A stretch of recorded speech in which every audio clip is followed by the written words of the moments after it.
You're listening to Packers Talk Network. PackersTalk.com.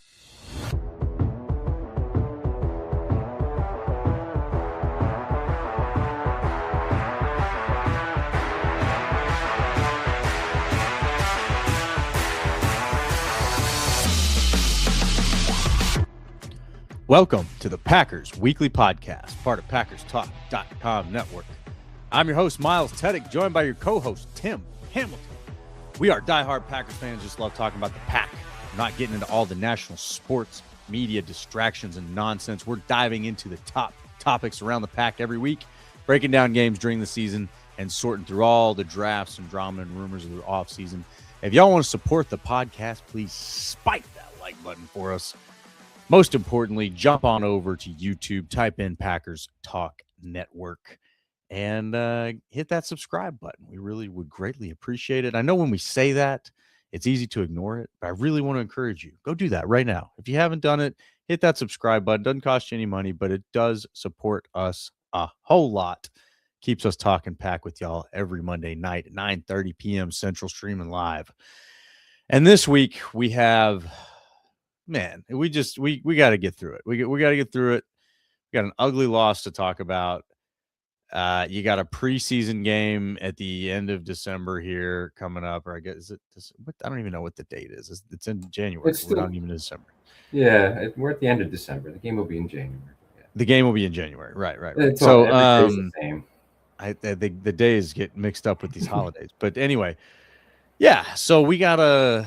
Whatever. We'll talk about this preseason game against the Vikings and what that is. But, I mean, look, the bottom line comes down to, can this team turn it on?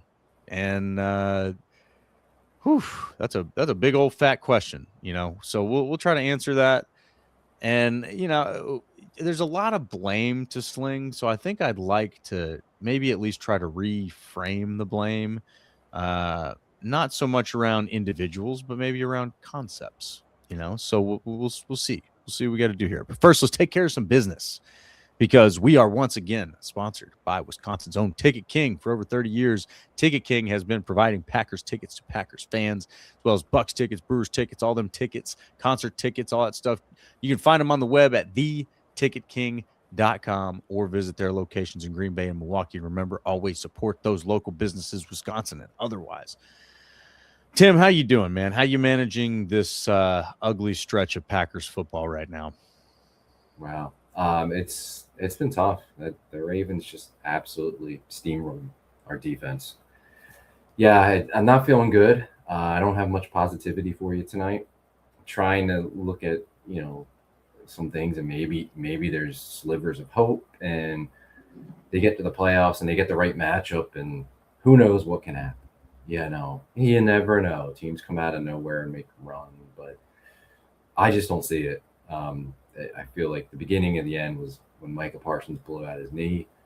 Thought they responded well for 3.5 quarters against the Bears before they completely melted down and blew that game. And then the defense just got absolutely destroyed. Just manhandled by the Ravens offense. Hell of a game for the Packer offense, and it wasted an incredible performance by Malik Willis. Feel really bad for Malik. Certainly deserved a lot better, but defense was awful. They were dominated. They were physically dominated in that game. A game that was never. I know they got it to 3 points, but it never really felt that close. Didn't feel like they were going to ever be able to come back and win that game. And yeah. To be on a 3-game losing streak now, going into this final regular season game against the Vikings, which means nothing. I don't expect them to play Jordan Love or Josh Jacobs and some of the other. We can go through the list of guys. I think they're going to treat it like a glorified preseason game, whether it's Malik Willis or, God forbid, if they actually start Clayton Tune and make us watch him play. So you're looking at a 4-game losing streak to go into the playoffs on. And we'll see who's available then for the wild card game in likely Chicago. It's either going to be Chicago or Philly. I'm not feeling good. I don't think the Eagles or Bears are, unbeatable. They're not teams that scare me at all. I wouldn't mind playing either one of them under normal circumstances in the playoffs. But Packers have lost so many players to injury, and their defense is just struggling right now, and they are showing their weak points. And when you get to the playoffs against the better teams, that's what they attack. Like, they are going to be able to attack your weak spots. And I just don't have confidence right now that the Packers can overcome that and overcome themselves and all the mistakes that they make. So yeah, it's bad right now. And there's a lot of talk already about big picture, issues with this team, about Matt LaFleur and his future, about what the biggest needs are in the offseason, about who to cut and who to re-sign and who to, like, I'm not even ready for that part of it yet, because I feel like we still got more football to be played. But I get people talking about that. I get that being big topics, because I think we're going to be talking about that stuff real soon here, because I don't see their season going on, past the wild card round. So yeah, that loss to the Ravens just kind of took any hope out of me for what the Packers can be this season. And I think you're feeling the same way too. I don't know if it really, yeah. I mean, the wind is out of my sails, and yeah. I think for me, a lot of times I'm big about context. I can be okay with negative outcomes if they happen a certain way. And in this case, it's just the way that this happens. Just like, it just felt so mailed in. It felt like they didn't care. It felt like they didn't want it. It felt like they weren't prepared. It felt like the tone was completely flat. And I push all that back to leadership, man, which really, the disappointing part of that is this is when Matt LaFleur has typically been at his best. And right now, this was one of his worst. Are you kidding me, man? Like, finishing the season at Lambeau Field like that. What an embarrassment. What an embarrassment to the tradition and the history of the franchise. Like, it sucked, man. And he comes out in the press conference and is talking as if he's surprised about what he saw. Like, dude, are you an observer or are you a leader? Like, are you running this team or not? Like, you can't be surprised by what you saw. Holy crap, man. It was bad from the beginning. And there's plenty of blame to go around player-wise. We've been griping about some of the DBs. Rashawn Gary, I mean, my goodness, I was holding out thinking, again, if you've seen a guy be great before, you should be able to see that come back. I don't see it with him, and I can't blame coaching, because guys around him are playing better than him. Enoch Bari's better than him. Like, just flat out. Like, wholesale, no caveat that he's better. Enoch Bari's a better player right now. LVN is a better player for sure. Yeah. And he's not doing great. Like, he's not at his potential. He's not what you want to see, but he's better. He's for sure better. I'd rather have Cox out there in pass rushing situations. Cox. I mean, honestly, Brenton Cox, he's a big presence. He sets the edge. He's going to set the edge better than Rashawn Gary, I believe. I mean, and I was really trying to get down to it, because you can watch some highlights of Rashawn Gary a few years ago, and you see a guy who gets to the ball, he gets to the quarterback, he was putting pressures on. Now, what I watched, at least in that game against the Ravens, his whole goal coming off the line, it looks like, is to just get in a hand fight with a blocker. It doesn't look like he's ever geared towards just trying to get to the ball. It's like, okay, in order to get to the ball, I've got a hand fight first. Whereas, like, what you see from Enoch Bari when he makes a tackle for loss is, oh, I see an opening, I'm off the ball. Like, I am off. I'm in the backfield. I'm not waiting to go through someone. I'm there. If you give me the opportunity, there I am. Whereas I think if you gave Rashawn Gary the same opportunity, he would, like, fall or something. He would end up on the ground. Like, if you gave him a clean lane, he wouldn't know what to do with it. He would have that to me, man, that's frustrating, because that's on him, man. That's totally on him, especially after this whole watch what the front do.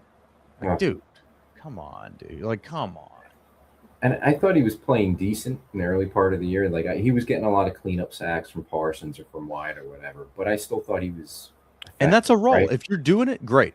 But, man, to turn into a ghost as soon as Parsons is gone. But that's the thing. I think that started before Parsons even got hurt. It's 9 It really games did, now. yeah. 9 games in a row, he hasn't had a sack or a tackle for loss. And I know sacks aren't everything, but he's not getting the pressures. He's not getting the knockdowns. It's not like he's getting close and he just can't get the quarterback. Quarterback's getting rid of the ball right before he gets there. He's not getting even close. And that was going on before Parsons got hurt. Absolutely. And like you mentioned, Enigbari, I'd much rather have Enigbari in the field. And Van Ness, I thought, showed some flashes, made a couple plays. Not that I didn't think anybody defensively had a good game against the Ravens, but at least you saw a little bit from Van Ness. I'd rather have Van Ness on the field. I'd rather have Enigbari. I'd rather, if it's a pass rush, I'd rather have Brenton Cox. I mean, Gary, it's almost like he's a waste of a player out there. Like you're not getting anything out of him. It's unbelievable. And LaFleur was asked about it and said, no, he's not injured. There's no injury. He's just playing that poorly. So and that's one of the things maybe the coaching staff's starting to see it because against the Ravens, he played fewer snaps than Enigbari. He played fewer snaps than Van Ness. I know Gary's never a big snap guy anyway, but it was significantly fewer than those two. So maybe they're starting to see it and they're going to take his snaps away, and he's going to play less. And we saw them bench Carrington Valentine or try to bench him, but then he gets benched. Hobbs comes in, he gets hurt. So then they go to Kamal Hadden. Kamal Hadden gets hurt. So then you got to put Valentine in there. So even when they're trying to make changes, the injuries are just killing them because you can't. Then you got to put Valentine back in there, and then he gets embarrassed by Derrick Henry because he can't tackle. So yeah, I mean, Gary's just at this point is a lost. He's a lost cause, and he's not going to get any better. This is what he is, and we're going to have to suffer through it for these last 2 games, and then they're going to be moving on. There's no way at whatever his cap hit is, 24 or 25 million, that they're bringing him back. Like he is gone. That would be malpractice. And unfortunately, like he's not even like productive enough where you could be like, well, maybe they could trade him for a 6th round pick or something. Like nobody's going to touch him at that number. Not that number. Not for what he's looking like. No, they're going to cut him and move on. It just the way he's fallen off. Because at one time he was a good player. He was a good he was never going to. He was never a high sack guy, and I don't think he was ever going to be one of those guys that gets you 12 to 15 sacks a year or anything like that. But he could get you pressures. He could play the run. He could be physical. And then I don't know. Maybe it was the knee injury, and he never was the same player after that. I don't know, but his drop off the last couple of years has been huge and hard to understand. But he's been terrible, and I think the front as a whole, nobody stepped up. Right, like Parsons went down, Wyatt went down. Nobody's really played good for him. They've actually they've gotten worse. I think over the course of the season. And I think what the Ravens saw going in that game was the Ravens were a lot bigger than the Packers front. Like they're playing a fullback who was damn near 300 pounds. You're playing Derrick Henry, who's 250 as a running back. Mm-hmm. They got big offense. Packers have a smaller offensive line. There's a reason why when Wyatt went out, Wyatt's a pass rusher more than he's a run stuffer. Yep. Wyatt went out, and the 2 guys they picked up were big nose tackles. Riley, who now one of them's gone. Right, and he got hurt. Riley played a good game against the Bears last week, but then he gets hurt. He's done. Bohanna, who that was his first game playing, and he didn't look too good, but they went out and they picked up 2 big bodies, which kind of told you they're worried about their size up front, and you see why. They're a smaller front. Like Carl Brooks is a smaller defensive tackle. Colby Wooden got his weight up to around 300 pounds this year, but is he still 300? It's December. Guys drop weight over the course of the season. He's not that big. And the ends, the guys playing defensive end. Enigbari's not small. Van Ness isn't small, but they're a smaller front that Baltimore just beat up on and took advantage of. And I don't think the Packers were surprised that Baltimore came out running the ball. Everybody knew they were going to run the ball, especially with the backup quarterback, right? And Huntley's going to hurt you because he can use his legs, and he did. I think it was just the way that they continually ran the ball down the Packers' throats, and the Packers couldn't stop them. And they tried to bring safeties into the box. They played a lot of 3 linebackers, and just nothing worked. They got hammered the entire game. So yeah, without knowing what the Packers' plan was, but it seems obvious. To me, I feel like they knew what was coming. They just hadn't. They just couldn't stop it. They had no chance to stop it, and that to me, that's a personnel problem. Like they don't have enough guys up front. They don't have the right guys at defensive tackle. Quay Walker had a bad game. And this is a bigger picture issue that I don't know if we want to get into tonight or not, but I think it's another example of don't pay him big money in the offseason. Like he's improved under Halfley, but I wouldn't go there. I think you can allocate your money better ways, but they all struggled. I think it's personnel, and I think it's just maybe some of it's development too, which falls on the coaching staff, and it's just players not playing well. Like defensive linemen, you got to get off your blocks. At some point, you got to get off their box. And as good as Derrick Henry was, and how big he is, and how difficult he is to tackle, a lot of those runs he wasn't getting touched until he was like linebacker level. They were blowing the Packers defensive linemen off the line of scrimmage. Like you got to get off your blocks at some point. You got to hold up and take up space so that the offensive linemen can't shoot out there and get up on your linebackers. And they weren't doing that. So to me, it falls on everybody, and that starts with the GM who went into this season, and these were the guys he traded Kenny Clark, which was the right move in the Parsons trade. But then this is the tackles that you were left with. These are the cornerbacks that you were left with. And you thought it was going to be good enough. And here we are, and it's clearly not good enough. So it starts with Goody, and then, the coaching staff and the players got to be better. It's everyone. And they're all contributing to this 3-game losing streak and this spiral that the Packers are on. Yeah, and I think that there's blame and there are excuses, and right now the biggest issue is that you have the existence of those things, right? Like things aren't cohesive, things aren't working in the same direction. Where, like what you're saying, okay, yeah, Goody goes out, makes some good moves, but then you're looking at it and going, all right, well, this was one of the deepest defensive tackle draft classes we've ever seen. What'd you get? Oh, you got a 7th round pick and an undrafted free agent. Right. Okay. Well, what'd you get instead?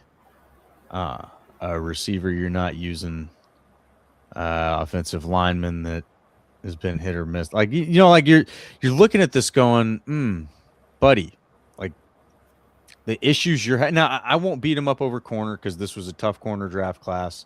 We said that throughout the entire thing. There was a couple guys looked like they panned out, but the corner draft class was by no means solid. The defensive tackle draft class was rich. I mean, my goodness, you should have dipped in that bucket, and that's usually how he would do it. So yeah, there's plenty of criticism, I think, to go around for lack of preparation. But that's kind of the way I'd like to frame this. For a lot of the season, when things go wrong, it's who are we firing? Matt LaFleur needs to be fired. The offensive coordinator needs to be fired. The GM needs to be fired. Bisaccia's got to be fired. Insert whoever it is that's got to be fired that week because they screwed up. Instead of that, let's look at this from a bad luck or bad prep to blame. Like, if you got bad, like Goot didn't go down and get these guys injured, right? We can be very excited because Goot went out and got one of the best defensive players in the entire league. And I think we can all agree that when we saw that player on the field, the price was worth the deal. So you can't be mad at him there. I think when you're looking at the other things like cornerback and offensive line, he did add Nate Hobbs. It's a gamble. Is Nate Hobbs going to be a Xavier McKinney-like addition, or is he going to be a Nate Hobbs-like addition? Well, we know the answer to that question now, right? But the year before that, when he hits on Xavier McKinney, he hits on Josh Jacobs. You're thinking with free agents, all right, maybe he's on it. Like, at least you got to give him credit for putting resources in the places that you think you need them, and whether they pan out or not. So, yeah, thumbs up for going and putting resources where you need them. Thumbs down, they didn't pan out. That's the way I kind of look at this and go, it's a mixed bag. I don't think you can just wholesale say you got to get rid of the GM because he didn't prepare you well for the season. I think it's fair to say the team that's on the field is not the team the GM built, right? Like the team the GM built has been on the IR. That's where half of them are. And that's not to say just excuses, but it is like you got to acknowledge that where they're at right now is not where they prepared to be. You don't make the deal for Micah Parsons if you don't think you're getting a full season out of him. So from that perspective, I don't think you can just go out and say, gosh, you got to get rid of the GM. I think the GM's in a position where we've said the head coach has been in before. It's like, man, you made some mistakes and you need to correct some of those mistakes. And if you do, I think we're good. I think if he goes off and he throws resources at the cornerback room like he did the safety room in 2024, then I think you'll be all right. You get 3-4 draft picks in that room this year. You get another quality veteran addition. Maybe clean, do a little addition by subtraction as well. Then I think your DB room all of a sudden looks really, really, really good based on what they've been able to do in the past. They can find these guys. They can figure it out. But will they? And that's the things like, okay, now let's turn this thing on the other side. Bad luck, bad prep. All right, well, we've been really vocal about wanting this first round receiver, and we finally got one. And, he's really fast, and now there's injuries in the receiver room. Surely that means this guy should step. And now we're seeing, receiver 6 get target share, Bo Melton, over your first round draft pick. And I certainly understand the develop side of the draft and develop strategy. I get it. I'm all for it. I'm not ready to cut a guy after a rookie season or anything like that. I don't think there's any judgments that can be passed on Matthew Golden at this point. But why the seeming lack of effort to utilize him? That's the part to me that it's like, all right, well, if you didn't put resources in the other places because you put them here, are you not using those resources here? What are we doing? He's not going to be Justin Jefferson or Jamar Chase as a rookie. He's not going to be out there shattering records. I don't think that was ever a fair expectation. But in a game like this, you should be able to, or at least let's say it by this point in the season where your regular season is pretty much done, you would have expected to have seen some of those flashes, like a nice big gain or a game or a downhill threat, like just something.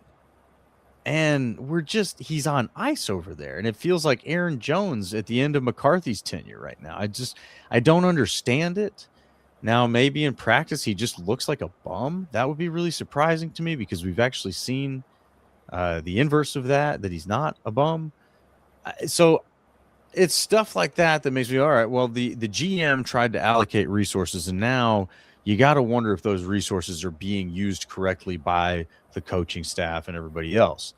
You got your cornerback 1 sitting over here refusing to be an all-pro returner that he is while you're starved for a good returner. It seems like there's a mismanagement happening here where Goot says, here's your resources. And then the team goes, yeah, I know we have an all-pro returner, but we're not going to use him as a returner, even though we really, really need a returner. Okay, what are you going to use him at? Well, we're going to use him as cornerback 1. Oh, is he good? Not really. Oh, so we're going to get like a C+ player instead of an A+ player? Why? That doesn't make any sense. Is that what they re-signed him as? No, they re-signed him as a returner after he had an all-pro return season. So I kind of wonder who's running the house here. And that's when I start to look back and go, I don't need to call for Matt LaFleur's job as a fan. Say, he can't get it done. He's a bum. He'll never do it. I don't need to do that. I'm very, very, very curious about what Ed Policy's perspective is right now. I want to know what his expectations are and what his perspective is on how the whole unit is working together. So when the front office provides you with resources, how are you using them on the field? Is that satisfactory? Like, I really think that's the way the question has to be answered here. And I think that's probably, the way that at least partially Ed Policy is seeing it. You kind of have to when you're managing all the different dynamics and who's responsible for what. But that's the part that I think it comes down to. Is like nothing's decided yet. The season ain't over. You got to play the games. We know that. Nothing's decided in the last game. It's a preseason game. So hopefully you can beat the Vikings because screw the Vikings. But after that, can you go on a run? And if you win your wild card playoff matchup against whoever, is that justification enough to, to say, all right, well, we used the resources the best we could. We had a lot of injuries, still won a playoff game. Let's get an extension on the table and let's keep going. Or are you seeing, hey, look, there was a ton of potential. I know there was a lot of injuries, but I'm also looking at the San Francisco 49ers over there. They had a lot of injuries too at really key positions, and they managed that mighty well. You just don't see the same management caliber, at least from a fan's perspective. I don't, from Matt LaFleur, that you see from Kyle Shanahan. And I don't like Kyle Shanahan. I think he's a dick. I don't like Kyle Shanahan. I think that there's definitely a part of him that's responsible for them not winning a Super Bowl, even though they've had so many cracks at it. But you cannot deny how good he has managed this season. He has nailed it. And that's where it's like I'm looking at Matt LaFleur and I go, for a while there this season, I was looking around the league going, there's nobody that I'm afraid of. Now I'm absolutely certain Matt LaFleur could not get through the San Francisco 49ers. It doesn't matter what round it's going to be, wild card round or go on a run. There's no way. He doesn't. He first of all, those are his bullies, right? He's, Salah's back in the house. So you got Shanahan and Salah over there, and those are the bullies that know how to pick on LaFleur. So, like, there's that. But LaFleur still just doesn't have that killer instinct in him. I don't see that. I don't see that, like, just this is my game. I know better than you. I'm going to beat you no matter what. Like, that is what was going on with Kyle Shanahan yesterday. Like, he was not going to be beaten by the Bears. And the Bears gave a hell of a fight. Credit to him. So that's the way I kind of look at it right now. Is like I wonder how they're evaluating things. I wonder how they believe the resources that are being put on the field are being used and how that's going to add up to everything. We're going to find out. We don't have to call for LaFleur's job. We don't have to say so-and-so needs to be fired. We're going to find out because policy's got to make a decision. So I don't know. What do you think about framing it that way, man? That's a lot. I think the interesting thing with LaFleur, I don't agree with people calling for his job. I think that's ridiculous. I think he's proven he's a good head coach. And you got to look at it more than just through this 3-game losing streak. I know they've been up and down this year, but I don't know. I think on Thanksgiving he had a killer instinct when he went forward on 4th down, and they could have punted it back to Detroit, and he went for the win, and they got it. It feels like lightning. Like I just want the light to be on. I don't want it to just flash. I think we can pick things and be like, he doesn't have a killer, but then you lose sight of like other games where he goes for it, and he is aggressive and he goes after teams. But like the LaFleur thing is interesting to me because this is the first time with Ed policy. Like, he's new at this, and LaFleur's got one more year on his contract. There's no way he goes into next season as a lame duck. Like, nobody wants that. So you either extend him or you move on from him. And we don't know what Ed policy thinks or how he's going to manage the organization or what he's going to do. And, they could go to him and be like, hey, we want to give you a 1-year extension, which I couldn't imagine LaFleur and his agent would take because it's setting him up for a make or break year in 2026. He's going to want, a multi-year extension. Do the Packers do that? Right? Like, there are questions. And for me, one of the questions is, like, is there a disconnect between the team that Goody wants to build and the players he's given LaFleur and the team that LaFleur wants to coach? Because I think there's some of the mismanagement. Like, the Matthew Golden thing, I think they could have certainly used him better, but I also think a rookie wide receiver, the development takes time. And certainly we've seen that history with Packers wide receivers. It takes time. Like, none of them come in and are instant impact. Could they have used Golden better? Absolutely, they could have. But I'm not as down on that. You mentioned Keyshawn Nixon, and he was the one that said at the end of last season, after the playoff game in Philly, that he no longer wanted to return kickoffs anymore. And the Packers seem to be fine with that. And that's not just a LaFleur thing or a Bisaccia thing. That's a Goody thing too. Like, if you knew that was coming, like, why is there not a talk with Keyshawn and be like, no, dude, you're going to do that. And maybe he wouldn't need to. We've mentioned this all year. Like, you don't have to do every kickoff. But when your team's trailing in the second half and you need a spark, he should be back there returning it. And when you get to whatever this was, week 17, and Nate friggin' Hobbs is your kick returner after Bo Melton's done it, and Savion Williams and Emmanuel Wilson and whoever else. No Dobbs. And Dobbs is returning punts still. And Nixon hasn't returned a kickoff all season. Like, crazy, man. What the hell is going on? And if you're just going to say, well, he doesn't want to do it, so we're not going to put him back there, then who the hell is Keyshawn Nixon to have that kind of say in things? Be like, dude, you're on the team. Are you refusing to do it? Because if you're refusing to do it, we're going to suspend your ass. Like, who the hell is he to like decide what he's going to do? He ain't good enough. Obviously, right. We've seen him play corner. You're not good enough. But that starts with your GM. Like, that's not something that was just sprung on Goody. And Goody's not sitting there like, well, they're not using him. He knows what's going on. Like, but they're not putting a stop to him and being like, Keyshawn, we need you back on returns. Like, they're just not putting him back there. Someone who said it the absolute best was Christian Watson's dad. He said even Dion returned kicks, man. Exactly. Like, and he didn't return end of conversation. Dion did it. Like, and as Dion's career went on, he wasn't back there all the time, but it was like, okay, they need a big play. Dion's going to go back there and return that punt. Like, and you knew it was coming. And he wanted that, dude. He wanted the ball in his hands. Right. If you're Keyshawn Nixon, how could you, like, there's more returns now than there used to be. Go back there and get the ball and return it. And if they want to kick it in the end zone, take the ball at the 35 then. But how can you, like, as a player, that's just garbage. And I've no, like, I don't know what, we haven't gotten a straight answer from LaFleur or Bisaccia because they don't want to throw the player under the bus, I guess. But, like, what the hell's going on with that? And, yeah, I don't know with Goody and LaFleur. Sometimes it seems like they're trying to play a certain way without those players. And, like, Goody absolutely hit a home run with the Parsons trade, and I would do that a million times over again. Like, I'm not questioning that. But he missed on Banks. He missed on Hobbs. I think there's players in the draft that are coming along, but they're rookies, so I'm not going to, like, knock them or anything for the draft. But he missed on his two biggest free agent signings. He went into this season with, huge question marks at corner. And we knew that all offseason, right? Like, so, okay, it wasn't a great draft for cornerbacks.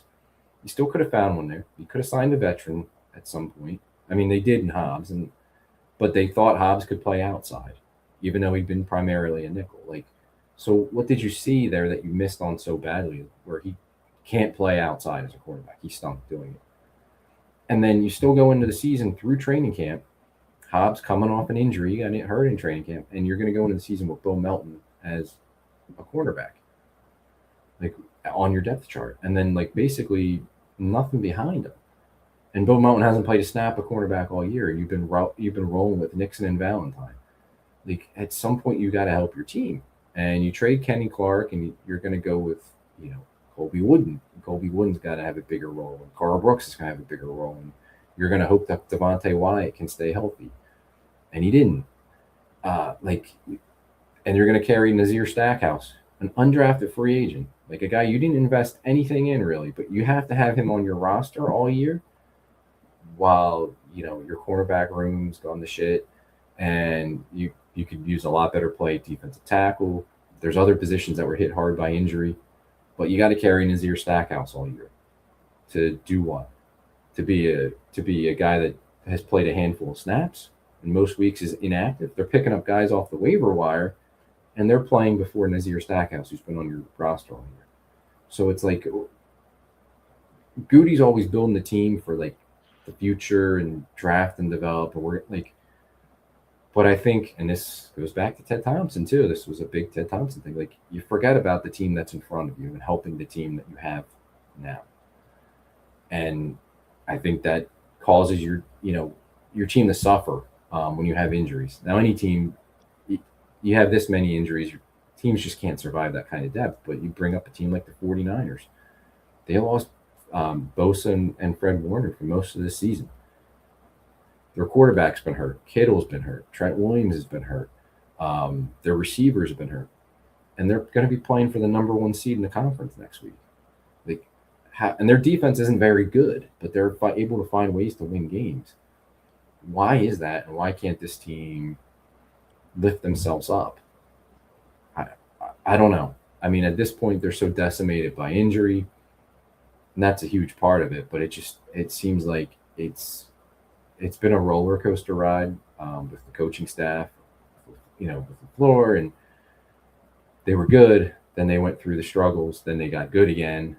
And I still think, you got to credit LaFleur and the offensive staff for the game plan they put together from Malik Willis against the Ravens, because they're offensively, it's going to get lost in the whole thing. But they were lighting the Ravens up. Like they couldn't cover Christian Watson or really any of the receivers for the most part. And Willis was just killing them with his legs and throwing the ball down the field. But because your defense was so awful and couldn't stop the run, all that gets lost. So, yeah, it's one of those years where it just seems like everybody's taken the blame at different points and been at fault for things, and they just could never come together and like gel. And then when all these injuries have hit, and I mean, and they've been injured throughout the year, but the major injuries, the long-term injuries have hit now since Thanksgiving. It's just completely wrecked the team, and this is what you're left with. So there's a lot of questions, and it's going to be really interesting what Ed Policy does, because he has to make a decision about the head coach. And I don't think he would. I think if LaFleur still had a couple of years on his contract, there's not really. I don't think there would be a question, but he has to make the decision. You stick with him. Yeah, like, do you stick with him? Because if you do, that's going to come with a new contract. That's the thing. Like, is he confident enough in LaFleur, not just in 26, but like 27? And yeah, they could fire him and eat that money and stuff, but like, you got to make a commitment to him. So, and we don't have those answers because Policy hasn't done it before, right? Like, this is his first. We don't year. know how he makes that decision, right? So, I think if he sticks with them, there has to be major changes to the staff. Bisaccia. If Hafley leaves for a head coaching job, which we'll see if he gets one, like, what do they do with defensive coordinator is going to be huge. Does he shake up some of the offensive staff? Is there? I don't see Goody like changing his ways or his philosophies as far as building a team, and they're not going to have a first-round pick for the next 2 years, so that's going to hurt them, and they're not going to have very much cap Goody space. just traded for the best defensive player in the league. What do you mean you don't see him changing his ways? That was not part of his ways. True, but I don't. That was one of the first things he did in the Ed Policy era. That's True. where I'm looking at this going, I think Goody gets it. I think Goody understands, Policy's expectations are high, okay? I don't think LaFleur got the same memo.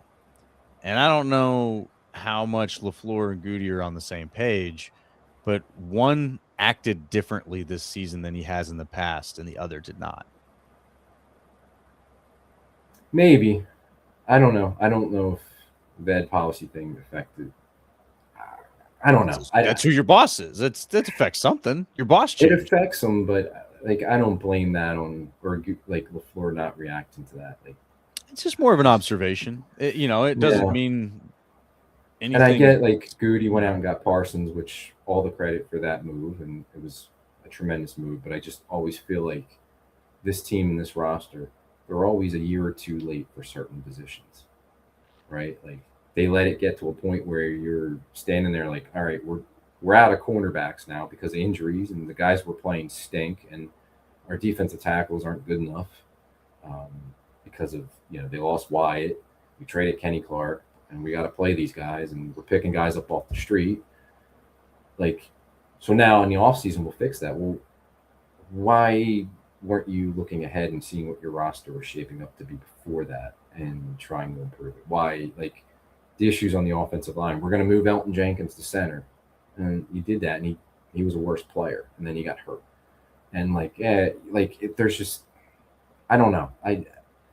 It's a coaching thing. I think it's a roster building thing as well. that they just always there's positions they're a season behind in fixing. And then there's some development things. Why was Jordan Morgan a guard for so long, right? Like, why wasn't Belton moved to guard sooner? Stuff like that, where you're just like, man, are they ever gonna like sync up and see this team, this roster, and where they're at the same way? Because I almost feel like they're kind of not, like That's what it feels like to me. It feels like it's out of sync. That again, like Goot's trying to provide one thing, and the coaches are using it totally different. Yeah, and I think the Keyshawn Nixon thing is the perfect example of that. It doesn't mean it's the only one. Jordan Morgan is one you make a great point about there. The other thing is some of these draft resources that you're wondering about. Like, what's the deal with Hopper? Why are you taking Tyron Hopper when you got all these other guys? There's stuff like that. You'd like to believe there's a little bit more thought that could go into some of this, and I think sometimes they go la la la. What's the board say? You know what I mean? Right. And then if you liked Hopper enough to make him a 3rd round pick, why do you re-sign Isaiah McDuffie last time? Yeah. When you already have these contradicting things, you're just like, oh wait. And if I think they saw Nixon as a corner when they re-signed him, but not as a number 1 corner. But you knew, like, even with signing Hobbs, it was going to be Hobbs and Nixon as your starting corners. So you were okay with Nixon being a starter as an outside corner. And last season he kind of got better as the year went on as an outside corner, but it was still shaky there. Like, you still weren't sure about that. And you hadn't seen Hobbs play much outside corner with the Raiders, but you just assumed, like, yeah, this guy can play outside corner, we'll be fine there. I don't know. There's just moves that really, from a coaching standpoint, from a management standpoint, that really make you scratch your head, and you just, what are we missing here? Like, what are they seeing that makes them think that these are the right things? And they do plenty of. We're not the Jets or some of these terrible teams. They do plenty right. Like, Goody's a good GM. Matt LaFleur is a good head coach. I want both of them back next year. But I also think that there's got to be changes. There's got to be changes in the staff, and I think you got to look at, like, how they build this team and the roster, how they use it. Like, I don't know. They got to come up with better answers to what they're seeing here, and they got to develop better as a staff. I think that's part of it, though, is you've got to be more in sync on how to use the resources provided, because when you're not, those resources are wasted, or some resources are wasted, and that's kind of what we keep circling around with Nixon. If you re-sign a Nixon as an all-pro returner who also plays corner, fine. Like you're saying, the general consensus was you're coming into the season, Nixon is at least cornerback 2. 1A, 1B between him and Hobbs. Health determined he was CB1 just by default. So if you were never okay with that idea, then shame on you for entering the season with that, being one player away from that being the case. I don't think that was the case. I think they were okay with it, but the hole becomes the returner spot. Where it's like, all right, well, this guy's not going to return anymore. Well, but he's the best, like one of the best in the league at doing it. Why not? Okay, well, we don't have a returner. Okay, great. So we go through. If you find one, cool. But you signed Cole Hardman. You drafted guys like, you got like you said, you went through the list of the guys that have done it this season. It's long. It's like, what, you didn't have a solution there. How do you let the solution walk away before there's another one? And if your answer is we don't want to play him at returner because he's a starter, well, your punt returner is a starting wide receiver, so that doesn't fly either. Yeah, that doesn't fly.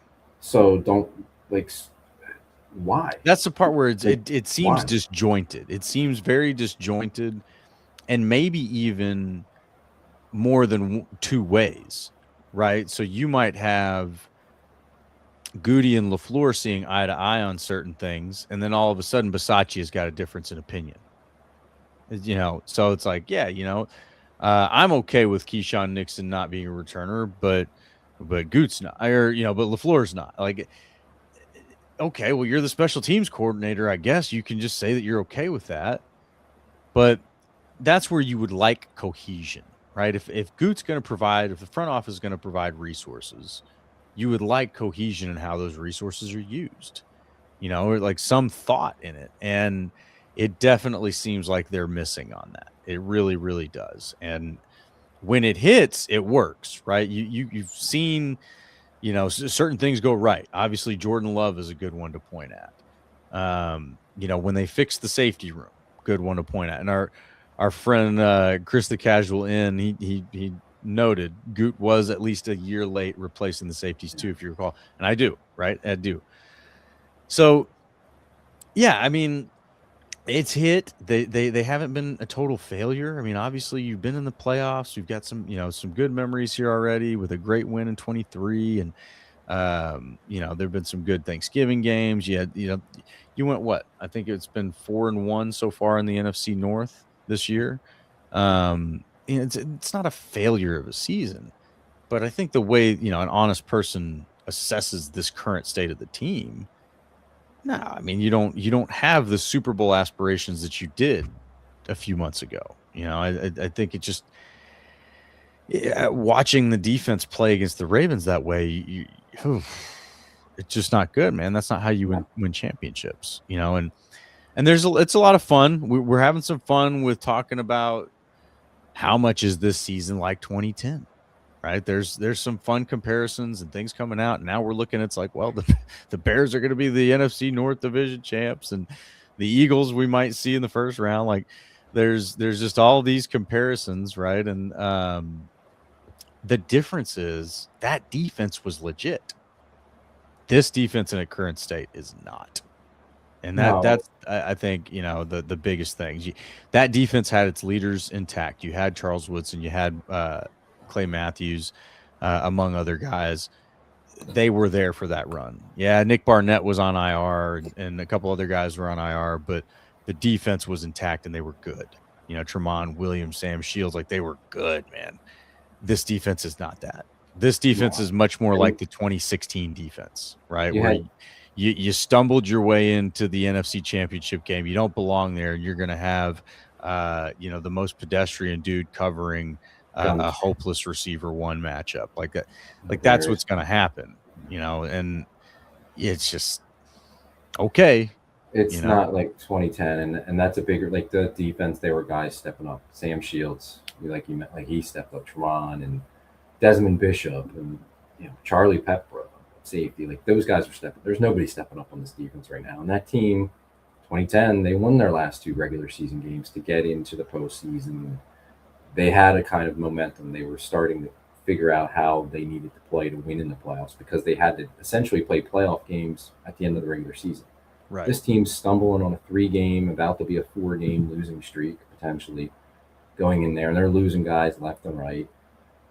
You mentioned 2016, and why they got that far is because Rodgers was playing out of his mind. And I think if you want this team to win a playoff game or 2, it seems like unimaginable to me at this point, but you're going to have to score a lot of points, which means your offense, your quarterback is going to have to be really good. Because I don't see their defense stopping anyone. They run into a good offensive line, and they're going to in the first round. The Bears or the Eagles, whoever they play, both teams have good offensive lines. They're going to be in trouble. And I know we just saw the Bears a couple weeks ago, and their defense did a good job for 3.5 quarters. So maybe they can duplicate that again. I don't know, but I don't trust the defense at all. So I think your offense is going to have to be really good, put up a lot of points, and they're struggling right now in the red zone. And they still make those mistakes, whether it's a turnover, like a stupid, early snap by your center, or getting stuffed on a 4th and inches run from the shotgun for some reason. Like they still, key penalties, like they still do enough on offense to stub their toes constantly that I just can't fully trust the offense. Like I know they're capable of it. I know they can score points, but it's like they're gonna make a mistake or two that's gonna hurt them, and then their defense isn't going to be able to get a stop for them, and there goes your chances. It was feeling there were a lot of similarities throughout the year to 2010. I think those have now stopped, and maybe 2016 is like the season you got to look at more, where your quarterback just when Jordan Love comes back, maybe he just plays crazy good football for them, and you can carry this team. Well, our friend Matthew Tan, he's asking, Tim, is our Super Bowl dreams over? Yeah, they are. I mean, I would never say never stop dreaming, but for this season, I can't see it. I don't see it. Yeah, I think you could get through the Bears. I think you could get through the Eagles because the Eagles, their offense is not something that scares me. They're figuring it out. They obviously have playmakers, but I think you can get through that. I don't think you can beat the 49ers. I really just don't. I think the 49ers know how to stop Matt LaFleur's offense, and I think they have too much firepower on their own offense. I just don't think you're getting through that. And it hurts to say. It stinks to say it. But as I say that, this is how I felt in 2010. 2010 is one of the first times I remember as a Packer fan, the Packers being in the playoffs and me thinking they're probably not going to go anywhere. You know, every other time up to that, I'm like, oh, it could happen. It could happen. It could happen. It could happen. And I remember that season, you know, the first matchup against the Eagles thinking, you're not beating Mike Vick, man. Like, I mean, he's going to get you. He's going to run on you. And sure enough, they did. And it's like, oh, all right, well, you're not getting through the Falcons. We've seen this one before. And then, boom, you know, it's like, whoa, what is this? Like, you didn't think nobody predicted what happened against the Falcons. See, I thought just not even close. I thought going into those playoffs that they were good and they could beat the Eagles. The Falcons were the team where I'm like, they get the Falcons. I don't know about that. But I felt pretty good about the Eagles game. And once they beat the Falcons, I'm like, oh, they're Super Bowl for sure. Like I knew they were going to beat the Bears. I was fully confident they would beat the Bears in the championship game that year. So, yeah, I mean, as far as this year goes, to go back to Matthew's question, I'm not dreaming of Super Bowls anymore. I would just love to see them get through the wild card round with a win. But I think that's going to be a really tough task, whether it is the Bears or the Eagles. And I don't think the Bears or the Eagles are that good. I think you got an Eagles team whose defense is very good, but their offense has been a mess for most of this season and is not very good. I mean, they won a game against Buffalo on Sunday.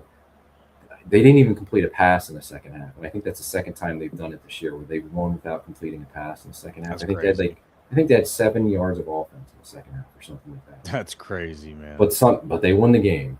And then you got a Bears team who, you know, put up whatever it was, 38 points and lost. And I think they're the only team in the league that's given up over 42 points or at least 42 points 3 times this year. Their defense stinks.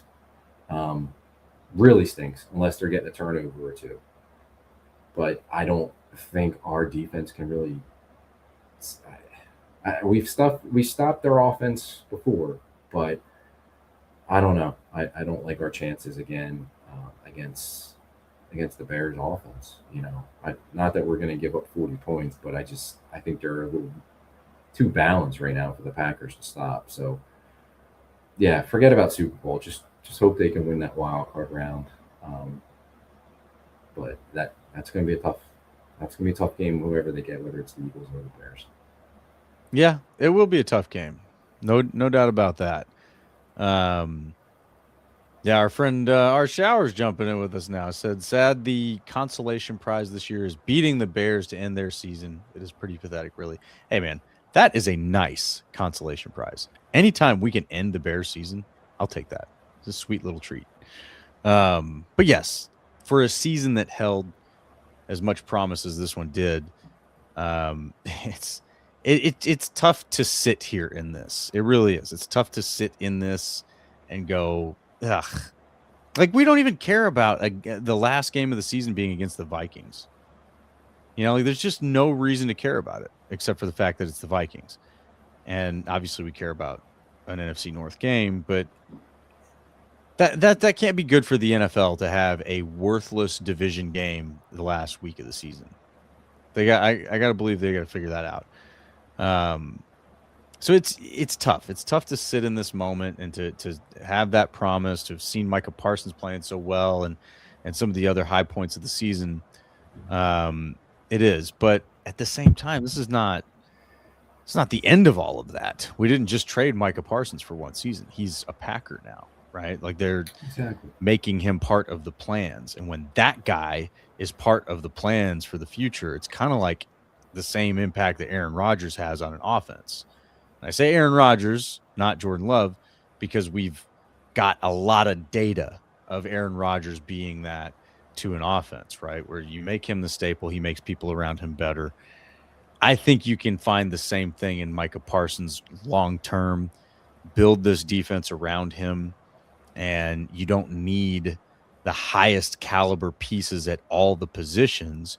You just need him in there with a few other the right complementary pieces, and that raises the play of everyone around them. And we've seen that even was possible with this crew, right? And I don't think this is the ideal crew to build around Micah Parsons, to be totally honest. But, plugging him into this group and what they had around him, he made the pieces better around him when he was on the field. No doubt about it. He certainly did. And like to your point, like putting the pieces around him, they just got him at the end of August. So like they couldn't really get the right, like, so now you know what he is. And I mean, you knew what he was before when he was in Dallas, but now seeing him on your team, you kind of got the idea of like how much he makes everybody else better, but also like how he fits and how he fits his defense, what you may need around them. I think part of that is size up front. They need to get bigger. That was a big reason why Baltimore is able to run all over them. They need to get bigger. Mike is not that big of a dude either, so you need to complement him with that. But that's off-season stuff. But to your point, yeah, like you got one of the two best defensive players in all of football, and you got one of the top 5 to 10 quarterbacks in football. That's pretty damn good. Most teams in the NFL would kill to have that. But you got to find the pieces and the right pieces around them to be able to develop them, not only find them, but develop them, put them together in the right spots. And they got a lot of decisions to make. We're not there yet, but they got a lot of decisions to make in the offseason because they have a ton of free agents coming up. They got some contract issues. You mentioned Rashawn Gary. I mean, he's as good as gone. But there's other ones that you got to figure out, are you keeping them or not? They don't have a ton of cap space. They don't have a first-round pick. So I'm glad they don't have a first-round pick. Goot's not doing good with his first-round picks. Well, he's better with his other rounds. I guess. I don't think he's missed as bad as some people think he has. But I wouldn't say that. We can talk about that. He's found better pieces after the first round. He just has. Well, he's going to, the next 2 years, he's going to need to find some really good ones because they got to draft. They're going to have to draft one.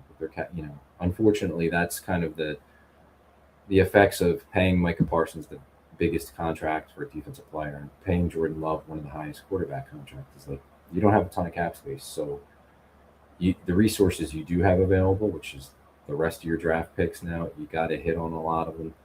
And free agency, you're not going to be able to go out and get like the big, like you're not going to have a Xavier McKinney kind of signing. The guys you're going to have to find, you got to be right on.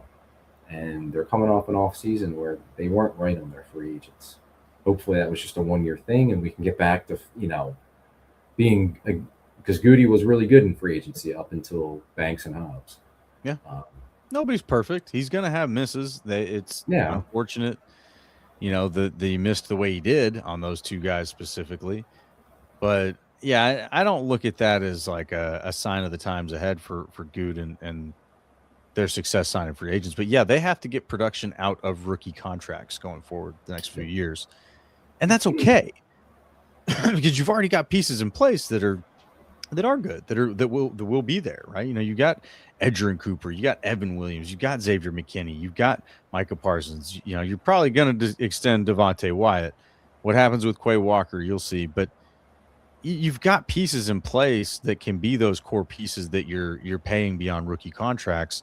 Surround those guys with rookie contracts. You could do it. You've done it already, right? Like find those other complementary pieces in rookie contracts and go from there. And I think that they're fully capable of that. That's where I don't get as worried about the next few years. I know there's a little bit of doom and gloom from some other podcasters, saying, well, we don't have first round picks. We don't have cap space. There's all this stuff. It's like, yeah, but they've navigated that stuff very well in the past. There has not been a period where you're looking at it going, it's been 7 years and, like look what the Bears had to go through to find a quarterback. Like how many top 10 draft picks does it take? So like, we're not going through that. And I think that's something to be very, very cognizant of here with this conversation. but yeah, it's tough. Like you want to see him go over the hump. And as fans, we're always sitting here kind of racking our brain going, what does it take? What does it take? What does it take? And as soon as we don't get what we want, it's easy to start thinking about, well, how do we replace this guy and find somebody else? But I think that there's obviously, the right answer lies somewhere kind of in the middle, in the nuanced middle there of you got to get the pieces that you have to align.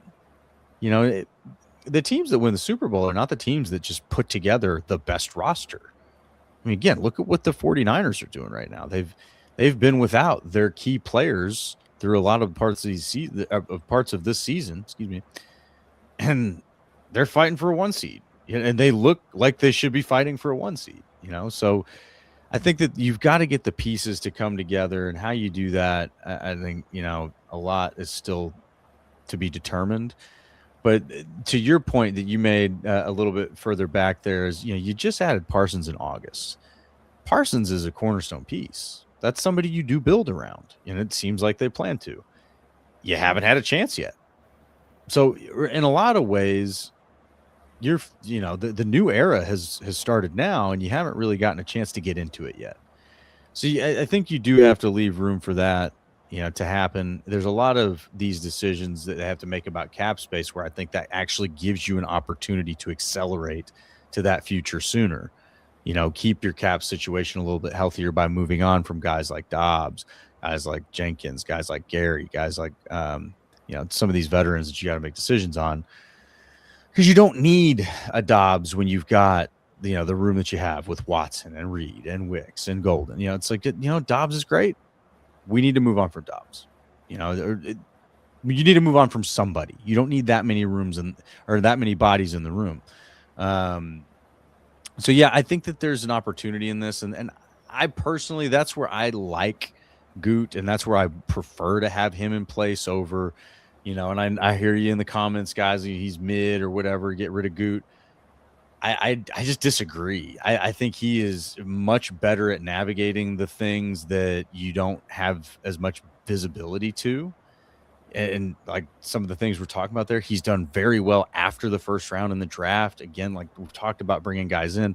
Yeah, sure, Walker's maybe not a guy you're going to keep around, but getting a 7th round left tackle for a few years, that's a big deal. That's a real big deal. So you're getting a lot of value out of those resources, and he's good at that. And they're, Russ Ball and the crew that they've got, they're good at navigating the salary cap.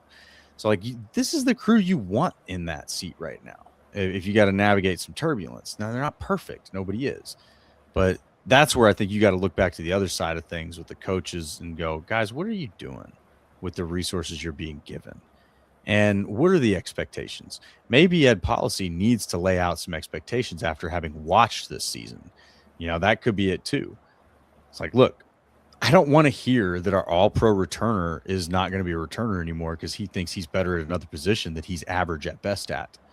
Like, sorry, like there probably needs to be an adult in the room when that's the tone of the athlete. It's like, dude, we signed you to do a job. If you don't want to do that job, bye. Like, that's it. It's not, oh, you signed me to do this job, but I'm going to do this other job instead because I decided. Like, that just isn't how a football team operates, man. And if that's happening in one place, it's happening in other places. So that's the thing that I would watch for this offseason. That's where my questions are more on the coaching staff than anything else, because it just seems like there's been some mismanagement of resources. And at the end of the day, it's all been amplified by injuries, which nobody has any control over. Like, what are you going to do? So, yep. And speaking of injuries, there's quite a few. And I think it's going to impact this game a lot against the Vikings coming up. I expect them to do a lot of roster managing this week. They brought back Jonathan Ford, the defensive tackle. They claimed him off waivers today, so he'll be in the mix. Expect other players to be signed up from the practice squad. They'll probably elevate 2 or 3 guys just for game day and sign 2 or 3 guys as well to the 53 from the practice squad. They're losing players. Riley's gone for the year. Kamal Haddon's out for the year now too. So they have those roster spots to fill. And then you got to look at the roster that they take into Minnesota. So they haven't confirmed it, but like all the reports are they're going to rest some people, which I'm completely fine with that in this situation. There's other situations where I'd be like, you know what, play your starters. Like if you're a healthy team and you want to get a win, you don't want to have that rust going into the playoffs. Like we've seen Packers teams in the past with the floor. Going back to what was it, 2021, they played Detroit and you played the starters the first half, pulled everybody out. They had a week off and then they came out and they were flat against the 49ers and lost. Like sometimes I like seeing the starters play going into the playoffs. In this situation, no way. They've had enough injuries that like the number one goal of this game is just get through it healthy. There's no reason to put certain guys out there. However, with all the injuries they're already dealing with, they're not going to be able to rest too many guys. So don't expect Jordan Love to play, coming off a concussion especially.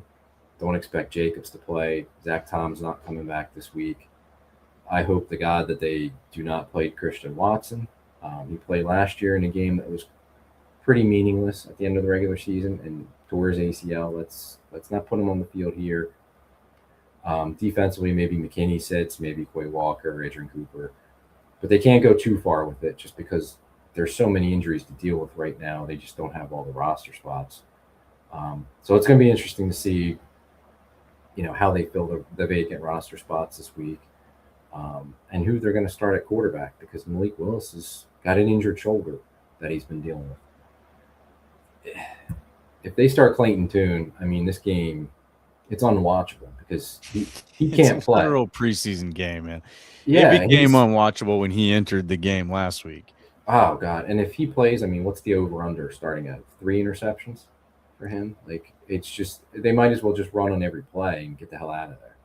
Because him against Brian Flores' defense, like, come on. So that's not going to go well. If Malik's able to play Malik Willis.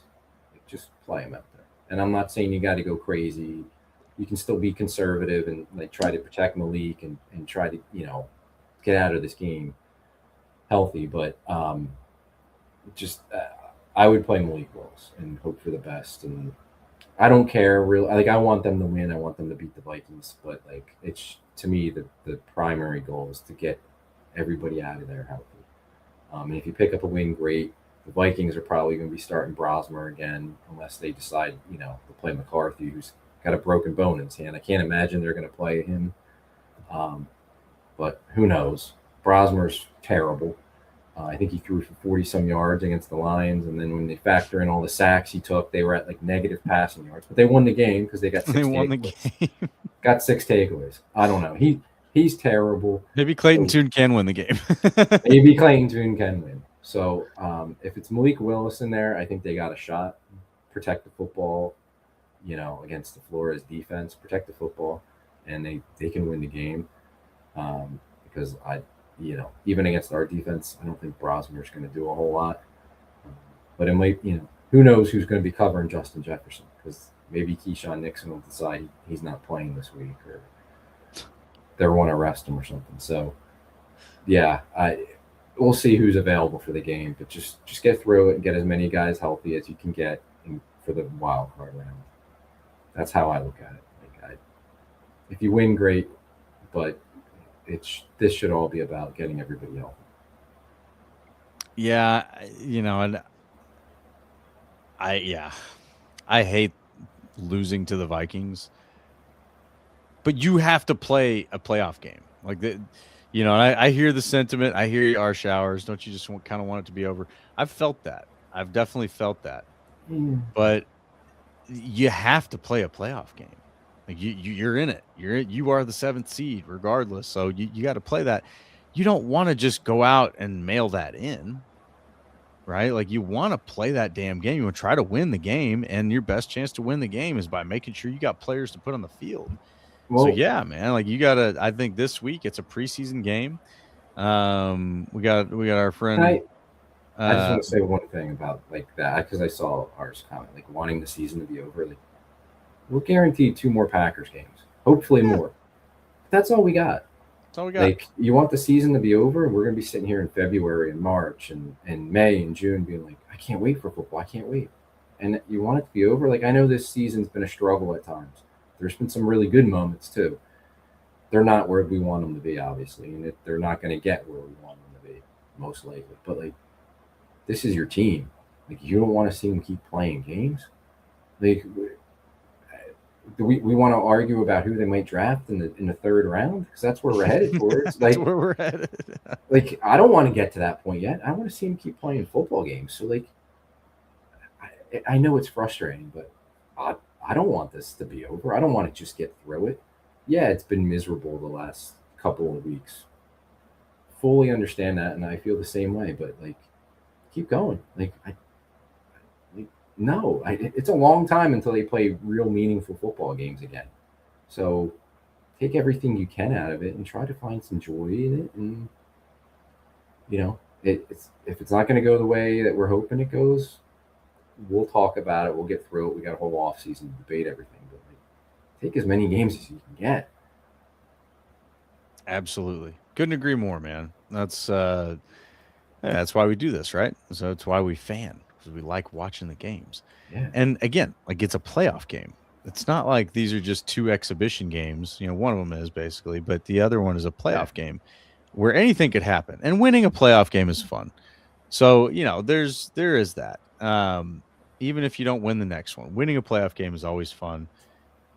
I just think it's interesting, and my whole thing is, show me, right? I mean, we're already sitting here starting to talk as if it is over, right? What's policy going to do? Who's going to get extended? What does it take to, in this offseason? We are talking that way. Matt LaFleur can change the tide. Like, this team can change those fortunes. You go off and win one playoff game, I think the whole conversation is different. So there's still a lot left to see here. And that's the parts, like, you got to watch, you got to tune in. And I do agree. Like, I'd rather see people play at the end of the season in week 18, whatever it is, but you got to have a squad to play the playoffs. And the way injuries are happening right now, you can't risk it. You can't risk it in a meaningless game against the Vikings. So you let that go and play, play Clayton Tune, man. We got our friend Bobby Santoro in here. So fine with them resting Malik. Go full blown Tune squad with Clayton Tune. I'm in it. Let's do it. Tune squad. Let's see Golden get his breakout game with his former Houston buddy here, and go for it. I'm in. But yeah, we got Packer football here for 2 more weeks. And anything is still on the table. You just never know what's going to happen. Wild stuff happens in the playoffs, and you just never know. So we gotta enjoy that. We're not going to break down this game against the Vikings because we're talking about the Tune Squad. So that is what it is. It's the Tune Squad against Max Brosmer, guys. And this is exactly what you thought you were going to get with the Packers Vikings Week 18 matchup with a potential playoff impact. It's not what we're getting. So, what we're going to get is we're going to get Packers football. Hope for injury-free Packers football. Hopefully that we could get a little bit of magic. See who, maybe Clayton Tune pulls a Matt Flynn, right? Yeah, that'd be cool. And to me, like, watch some of the guys that we haven't gotten to see as much of, right? Like, maybe this is the game that they target Golden more because he plays more. Like, I can't imagine they play Christian Watson. Wicks has a concussion. So maybe we see more of Golden. Maybe we see more Savion Williams. Like, if it was me making a game plan or playing, I'd be throwing the hell out of the ball to Golden just this week. Just see what he can do. Like, let him get in there and run some routes and get confidence, and maybe you can find something with him for the following week against the Bears. Like, watch Jordan Morgan. Jordan Morgan starting to look pretty good at right tackle. Maybe this week, I would, Zach Tom's not playing, but maybe they sit Rasheed Walker and Morgan plays left tackle and Kennard plays right tackle. I don't know how they're going to do it, but like, watch Jordan Morgan. Tyron Hopper might get a chance, because I would imagine they're going to sit either Quay or Idris Cooper. Like, you might get to see some guys that we normally haven't seen much of. It's an opportunity for them. So I don't know. That's one of the things to look forward to with this game, I think. Well, and something else that can be fun to look forward to in games like this is the coaches will throw some stuff out, man. Like, they're when there's nothing to lose, they'll try some stuff, right? We might see some defensive packages from Hafley we haven't seen yet. You might see some offensive shots that you haven't seen yet. You know, there's very little harm in putting anything on tape at this point. Everything's on tape. Right. And you So, try some yeah. stuff. It gives the Bears or the Eagles next week something to think about and game plan for. Right. So Even if you're not there used might be some fun things you see here because yeah. the bumpers are off, man. Just sling them and see what happens. But yeah, it's an interesting situation to say the least. That the way that this comes down, and it stinks that the season has ended this way, this Packers season, because like I've said, while we've had turbulent seasons in the recent past, usually the end of them has been better, right? So we're kind of in a different position with that now. I get it. But anything could happen, man. If they go and they go off and win a playoff game, you just never know what goes on from there. So hopefully we get the best here. Hopefully we see some magic happen. Hopefully we go out and gosh, wouldn't it just be great to end the Bears season? Come on. After all this talk, oh, the longest drought in the division now is the Packers. That's fine. I Well, remember in 2010 the that's Packers didn't win the division, but they won something else. right. I So, saw the other teams have won the division since the Packers, but the Packers, all those other teams have missed the playoffs since the last time the Packers missed the playoffs. and So when was the there's last time that. that the Lions won a Super Bowl Or the or Vikings. the Vikings won a Super Bowl Or the Bears. or the So Bears like, won a Super Bowl? I okay, think we might all not. of those droughts are longer. We made the playoffs. All why those teams have each taken a turn winning the division, but they've all also missed the playoffs where the Packers have been in it. So whatever.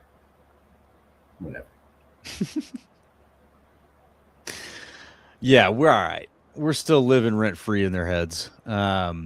But yeah, that would be just the sweetest little cherry on top of a season here to end the Bears season and kick them out of the playoffs after all they're yapping about winning the division. But there's still meaningful Packers football left to play here. We're gonna watch it. We're gonna talk about it, and we're gonna enjoy it, guys, because that's what we do here. That's the whole point of the game. It's fun to watch football. It's not fun to watch the Packers lose. I get it. Watching Derrick Henry run for 4 touchdowns against you at Lambeau is just not fun. I get that. That's the part that's not fun. And that's the part that, yeah, sometimes you just want that part to be over. But this part is not over. So we got to keep going. Because there's going to be plenty of draft talk coming around. I don't know if you guys are all paying attention. The Shrine Bowl's getting their guys announced. The Senior Bowl's getting their guys announced. Those things are going to happen very, very quickly. And we're going to be in the heat of draft talk before we know it. So let's soak up this real football while we still got it. We got the Vikings coming up, baby. Let's beat them.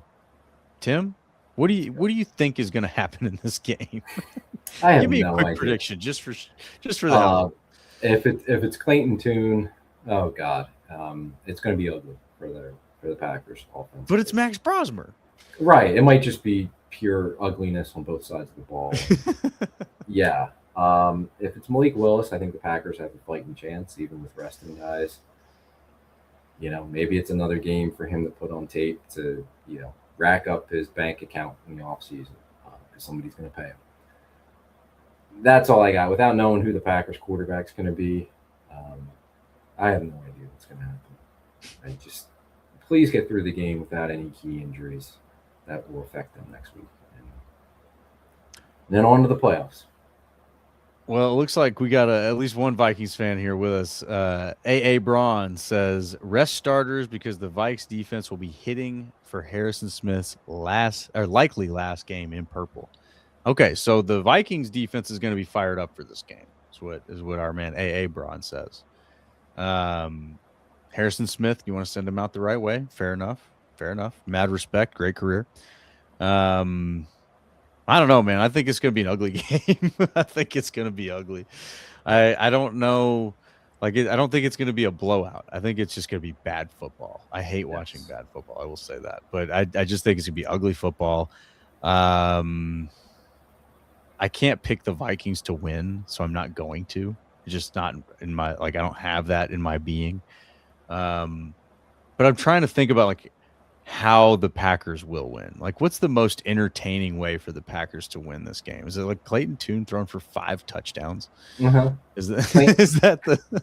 Clayton Tune lighting up a Brian Flores defense. Yeah, Oh my gosh. that would be the most unbelievable one. No, I'll give this one, I don't know, it'll be like 25-22, like a goofy ass score. The Packers find a way, they make a play. Maybe, you know what? Xavier McKinney gets one of those daggum interceptions and actually just houses that thing, and that's the difference in the game. I'll say that. I hope they don't even play him. To be honest, I I don't want to see him play. on the field. Don't play. Fair enough. Fair enough. No. Yeah. So we don't predict preseason games when it's preseason. It's true. This might as well be a preseason game, so I got no predictions for this one. True. Very, very good. Other than it's going to be ugly. And then our friend R. Shower says, I'm taking the over of Justin Jefferson getting 15 targets. Over 15 targets? They're not even going to Brosmer? throw the ball. They're not going to throw the ball. Brosmer can't throw the ball. They're not going to let Vikings fans saying Brosmer's no. doo-doo. Look at this, man. We got A.A. Braun in here saying Brosmer is doo-doo.